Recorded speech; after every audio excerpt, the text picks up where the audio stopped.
सणाचा दिवस होता. घरात पुरण घातलं होतं. एक सोडून दोन चुली पेटल्या होत्या. चारा धायटा उडाला होता. आणि मध्येच काम टाकून सुनेनं अंथरूण घातलं. तसं सासूचं डोकं बिघडलं. ती दात ओठ खाऊन आतल्या आत जळू लागली. सारं काम आपल्या अंगावर टाकून सुनेनं खुशाला अंथरूण धरलं. तशी ती खवळून गेली. तोंडावरचा ताबा सुटला आणि सुनेला लागावं म्हणून ती लेकीला बोलू लागली. सारखं तोंड वाजवू लागली. ताशा सुरू झाला. ऐकून ऐकून कान किटून गेले. तसा सोप्याला बसलेला म्हातारा ख्यास मारून म्हणाला, काय गडबड लावली आई? गप पुढं बघून स्वयंपाक करा की.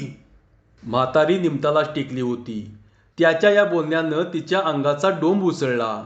हातातली कामं टाकून ती बाहेर आली आणि पहिल्यापेक्षा दुप्पट आवाज चढवून म्हणाली, मुसक्या बांधून बसावं म्हणता होय गप? लई त्रास व्हायला लागलाय तुमच्या जीवाला. अगं घरावरच्या खापऱ्या उडायला लागल्यात म्हणून म्हणतो. तोंडापुढं हात नाचवून ती म्हणाली, मग बरं झालं की. सेकारणी राहिली या ती तरी करून घ्या. मान हलवून म्हातारा पुटपुटला, आता मग काय बोलायचं तुला? मतीच कुठली माझी. ती फनकाऱ्यानं बोलली, एवढं कळतंय मग कशाला बोलायला जावं? त्यानं शांतपणे विचारलं, अगं झालं तरी काय असं?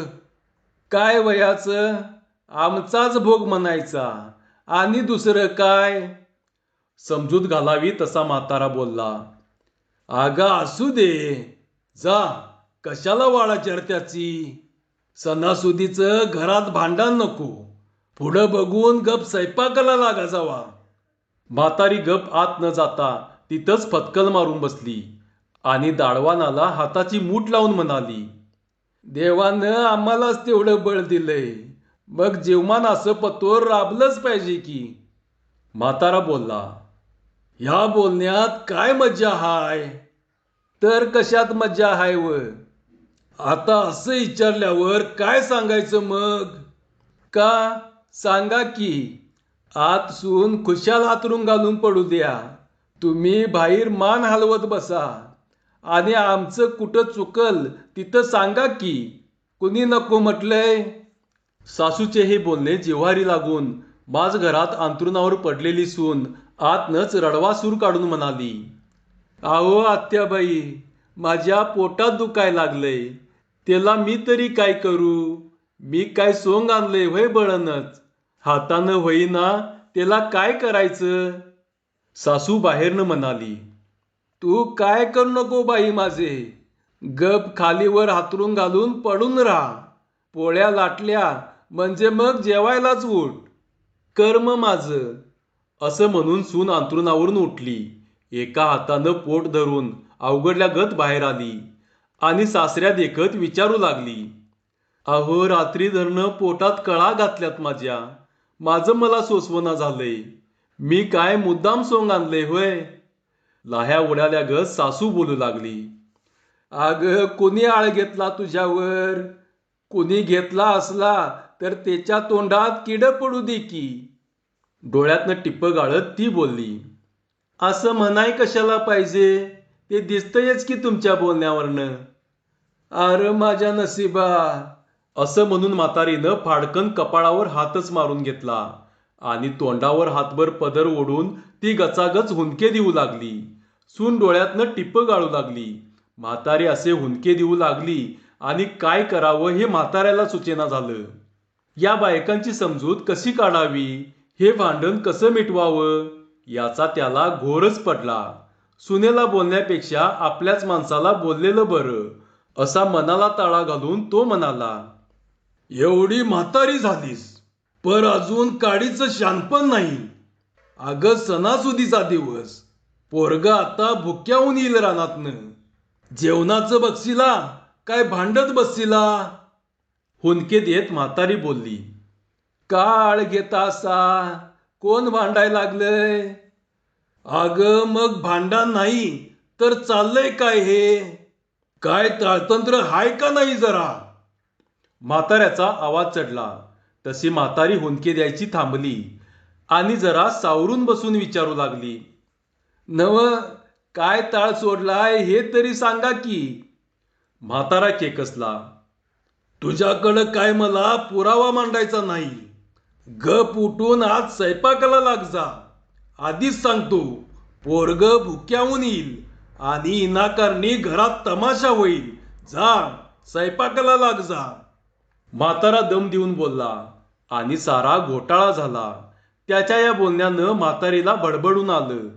एकदम गळा काढून ती बोलू लागली.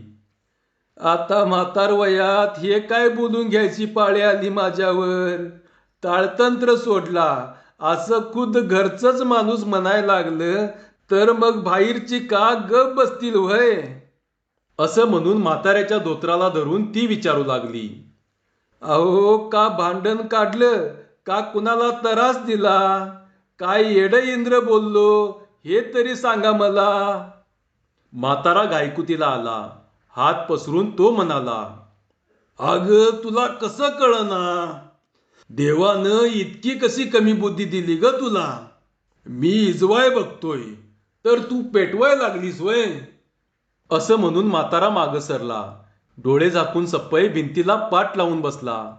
शब्दानं शब्द वाढायला नको असा विचार करून तो गुमान बसून राहिला. पण म्हातारी गप न बसता पुन्हा विचारू लागली. अहो, पण उगतच्या उगच मला का बोल म्हणायचा ह्यो, आणि असा बोल तरी का लावून घ्यावा. म्हातारा काही बोलेनासा झाला. तशी ती बसल्या जागी मागं सरली आणि गरकन सुनेकडं मान वळवून म्हणाली, ए बाई, हे सांगत नाहीत तर तू तरी सांग की, काय येड इंद्र बोललो ग मी तुला. काय आजवर जाच केला तुला. सासूच्या प्रश्नाला उत्तर देण्याऐवजी आणखी 4 बोटं पदर तोंडावर ओढून सून हुंदके देऊ लागली. सून अशी हुंदके देऊ लागली तशी सासू पुढं झाली आणि खसकन तिच्या तोंडावरचा पदर ओढून ती म्हणाली, ए बाई, कोण मेलं म्हणून असं सणासुदीचं रडायला लागलीस. कशाचं एवढं रडू यायला लागलंय तुला.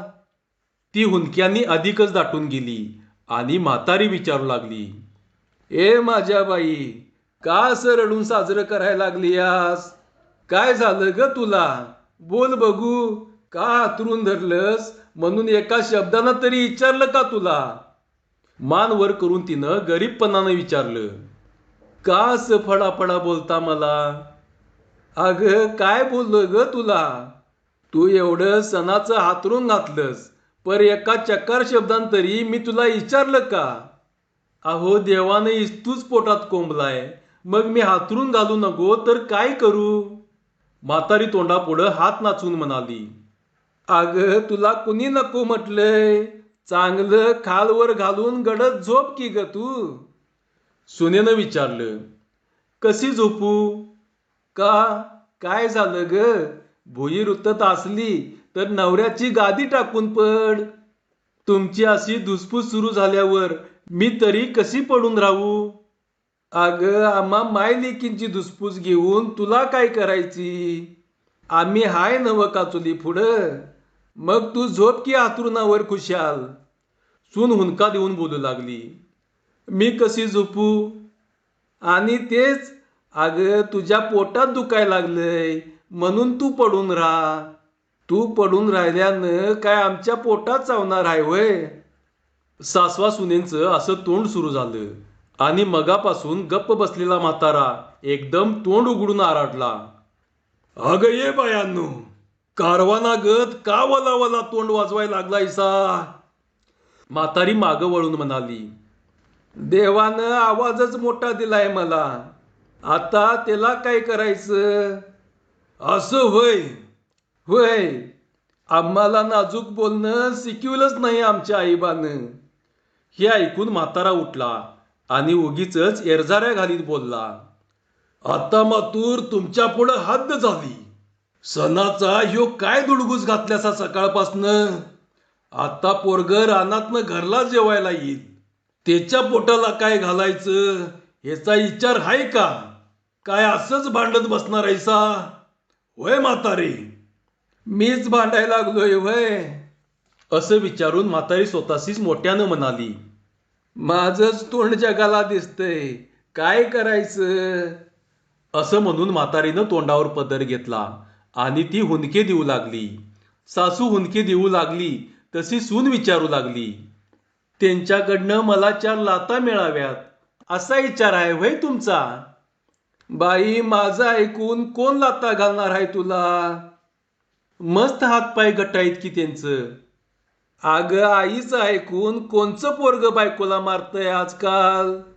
सून घरात आली म्हणजे सासूलाच भिवून वागायला लागतंय. असं म्हणून ती देवाला विचारू लागली, बाबा, हे काय दिस बघायचं आणलंस तू? आता तूच बघ, ही सून कशी आदावत घेते या माझ्यावर. असं म्हणून ती एकाएकी कपाळ बडवून घेऊ लागली. तसा म्हातारा बिचारा घाबरा झाला. तो धावून जवळ गेला आणि तिचे हात धरून म्हणाला, अगं, काय चालविलंस हे? कपाळ का बडवून घ्यायला लागलीस असं? कपाळ बडवून घेऊ नको तर काय करू? अगं, काय झालं तुला असं? ती गळा काढून सांगू लागली, लेकीला बोललं तर सून अशी म्हणती. बाई, माझं काय चुकलं? असं म्हणून तिला विचारलं तर तुम्ही असं बोलता. सगळीच जर असा अर्थाचा अनर्थ करायला लागल्यासा तर मी कपाळ बडवून घेऊ नको तर काय करू? का माझ्यावर अशी सगळ्यांनी मिळून आदावत घेत्यासा? असं म्हणून तिनं म्हाताऱ्याच्या हातातले आपले हात सोडून घेतले आणि दोन्ही हाताचे तळवे भुईला घासून ती म्हणाली, देवा परमेश्वरा, माझं काय चुकलं असलं तर माझं वाटोळं होऊ दे रे बाबा. माझ्याकडं लवकर बघून घे आणि माझी तिरडी आवळून मोकळा हो. कशाला माझं डोळं उघडं ठेवतोस? हा सारा प्रकार बघून म्हातारा कळवळून गेला. आता हे भांडण कसं मिटवावं, यांची समजूत कशी घालावी याचं त्याला कोडच पडलं. पुन्हा तिचे हात धरून तो म्हणाला, अगं ये, ऐक माझं, ह्यात काय लई शानपणा नाही. पोरग आत्ता येईल घरला, मग त्याचा आणि मातं भडकाय नको, उगच खेळ खंडोबा वयाचा. मध्येच सून म्हणाली, माझं कंबार्ड मोडायचं डाव असेल, मग का ग बसतील त्या? लगेच म्हातारी इसाळ्यानं म्हणाली, बघा की कशी बोलती फुटानी. म्हातारा दोघींनाही डापरू लागला आणि म्हणाला, पुरं करा आता यो गोंधळ. हेनं काय पोट भरणार नाही. आता पोरग येईल, त्यो आणि खवळ. होय, सगळं भ्या मलाच की. सुनचं भ्या, पोराचं भ्या, लेकीचं भ्या. त्यो खवळणार, तुम्ही खवळणार. आता किती जणांचं भ्या बाळगून वागायचं हे तरी सांगा की. काय वयाचं असेल ते होऊ द्या. असं म्हणून तिनं गळा काढला आणि एक सूर धरून ती रडू लागली. तिची लेक ही आतून बाहेर आली आणि काहीच कारण नसताना तीही तिच्या गळ्यात पडून रडायला लागली. माय लेकी मिळून अशा सणाच्या रडायला लागल्या आणि म्हाताऱ्याचं धाबं दणाणून गेलं. तो हाताला धरून समजावून सांगू लागला, अगं, तुला भ्याचं का कारण? किती केलीस तरी सासू आहेस तू. पोरग खवळून आलं तर तुला काय करणार हाय? बायकोला 4 वादाड दिल नव? रडता रडता तिनं मान वर करून विचारलं, त्यो आपल्या बायकोला 4 वादाड दिल हिची काळजी लागली होय तुम्हाला? मग नको काळजी घ्यायला? ते का, घ्या की. सुनाची काळजी सासऱ्यानं घ्यायलाच पाहिजे की. मग आता तुम्हाला काय सांगायचं? तमाशाच करायचा हाय नव का तुम्हाला? करा बापड्यानो, तुमची इच्छा. आणि पाठोपाठ गाडी येऊन अंगणात उभी राहिली. गाडी आली तशी लगबगीनं सून आत गेली. म्हातारी जागची हल्लीच नाही. ती तिथं सोप्याला बसून राहिली आणि पोराला बघून हुंदक्यानं दाटून गेली. आत सून आणि बाहेर सासू अशा दोघी मिळून हुंदके देऊ लागल्या. म्हातारा बिचारा एकटाच विचार करीत एरझाऱ्या घालू लागला. कसं होतंय आणि काय होतंय ह्या विचारानं त्याच्या पोटात भीतीचा गोळा उभा राहिला. पोरानं गाडी सोडली. बैल घेऊन तो गोट्यात गेला आणि थोड्या वेळानं सोप्यात आला. घाईघाईनं डोक्याचा पटका काढून त्यानं दिवळीत कोंबला आणि एकाएकी रडणं कानावर येऊन दचकला. गरकन मागं फिरून तो आईला म्हणाला, आये, काय झालं ग? एकदम मोठ्यानं गळा काढून आई म्हणाली, काय नाही बाबा. त्याला हे कोडं उलगडेना झालं. तो तिच्या तोंडाकडे बघत राहिला. तवर आत नाही हुंदके त्याच्या कानावर आले. न सांगता त्याच्या डोक्यात प्रकाश पडला. सासवासुनांचं हे भांडण त्याला काही नवीन नव्हतं. पण आज सणाची ही धुसफूस बघून त्याला रागाची सनकच आली. आधीच पोटात कावळे नाचत होते आणि रानातून आल्या आल्या हे रडणं कानावर आलं आणि त्याचं टाळकंच बिरमाटलं. दिवळीत कोंबलेला पटका पुन्हा डोक्याला बांधीत तो म्हणाला, ह्या आईला ह्या संसाराच्या एक घास सुकानं खायला मिळना झालाय. आज सण म्हणून मुद्दाम चौघडा लावलाय होय घरात. असं म्हणून पाय आपटीत तो आत गेला आणि विचार पाचार न करता अंथरुणावर पडलेल्या आपल्या बायकोला 4 लाथा घालून तो विचारू लागला, झकास खालवर हातरून घालून पडली आहेस की. होय, काय झालं ग तुला असं पडायला? त्या लाथांनी तिचा जीव बेजार झाला. माशागत उलती पालती होऊन ती तळमळू लागली आणि तो विचारू लागला, आधी उठून बस आणि सांग मला, तुला संसार करायचा हाय का सोडचिठ्ठी घ्यायची हाय? त्याच्या या प्रश्नाला उत्तर न देता ती गळा काढून रडायला लागली आणि तो चवताळून जाऊन लाथा मारू लागला. पोरगा असं भडकलं तसा म्हातारा पळत आत गेला आणि पोराला मागं ओढीत तो म्हणाला, अरे त्या बापडीला का मारायला लागलायस? विचार नाही पाचार नाही, लाताच घालायच्या होय. वर न बघता खाली लाता घालतच तो म्हणाला, होय, लाताच घालायच्या. त्या बिगार ही वटणीवर याची नाही. असं म्हणून तो बायकोला विचारू लागला, तुला नांदायचं नसल तर सांग तसं. एका पायावर सोडचिठ्ठी द्यायला तयार हाय मी. काय विचार हाय? बोल. तिच्या तोंडानं धड शब्द निघत नव्हता. ती कष्टानं म्हणाली, का मारता मला? अगं अजून कुठं मारलंय तुला? भादरणे, अजून लई मार खायची आहेस तू. असं म्हणून तो चवताळून अंगावर जाऊ लागला. म्हातारा त्याला मागं ओढू लागला आणि पोरगं दात खाऊन म्हणू लागलं, आबा, ह्यो संसार फुरा आता मला. म्हातारा त्याला मागं ओढू लागला. पोरा काय खुळेपणा ह्यो?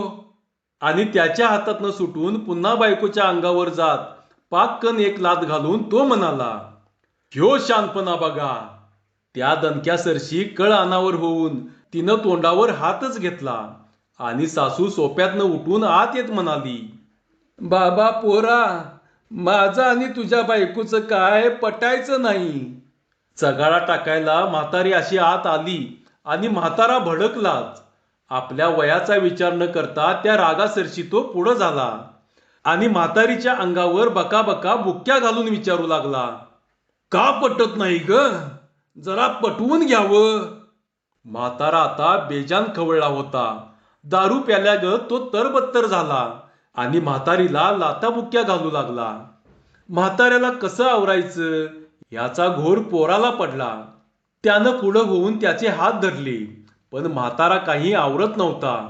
कसं आवरावं हे न कळून पोरगं बोलू लागलं, आबा, आबा, हे काय म्हणायचं? तू गप रे पोरा, तू बाजूला हो. मी हाय आणि ही हाय. असं म्हणून म्हाताऱ्यानं दणका उसळला आणि म्हातारीची गर्दी उडाली. पाय धरून ती विनवू लागली, मी पाया पडतो तुमच्या, मारू नका. अहो लगामी लागून पाटकन जीव जाईल माझा. लाथा घालून घालून म्हाताऱ्याचं मन थंड झालं. मनसोक्त कामगिरी झाल्यावर तो शांत होऊन बोलला, कुठवर सण करायचं ग तुमचं? कड आवरायचा तरी किती? म्हातारा पुन्हा तापेल या भीतीनं म्हातारी म्हणाली, आता कड आवरा, शांत व्हा, गप बसा बघू. मगाधरनं सांगत होतो तुम्हाला की बायानू गोंधळ आवरा, पोरगं भुक्याहून येईल रानातनं. त्याच्या जेवणाचं बघा. गडबडीनं स्वयंपाकघरात जात म्हातारी म्हणाली, स्वयंपाक काय? आता पोळ्या लाटल्या की स्वयंपाक झालाच म्हणा. आवाज चढवून म्हातारा बोलला, अगं पोळ्या लाटणार नाही. मगापासनं कुठं गेलता ह्यो शानपणा? म्हाताऱ्याचा चढा आवाज ऐकून म्हातारी हळू आवाजात म्हणाली, आता कड आवरा, चुकी झाली माझी. पुन्हा आरडून म्हाताऱ्यानं विचारलं, मागचा इसार पडला होता होय तुला? त्याला उत्तर न देता गडबडीनं पोळपाट लाटणं घेऊन म्हातारी आधी पोळी लाटायला बसली. तशी तिची सून ही आत गेली. दोघी मिळून भराभर कामाला लागल्या.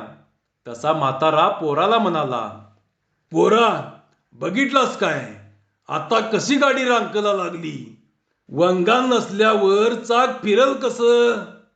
म्हातारीनं पोळी लाटून तव्यावर टाकली आणि दुसरी पोळी लाटायला घेऊन ती म्हणाली, उठा, चूळ भरून या लवकर, ही पोळी भाजली बघा. धन्यवाद.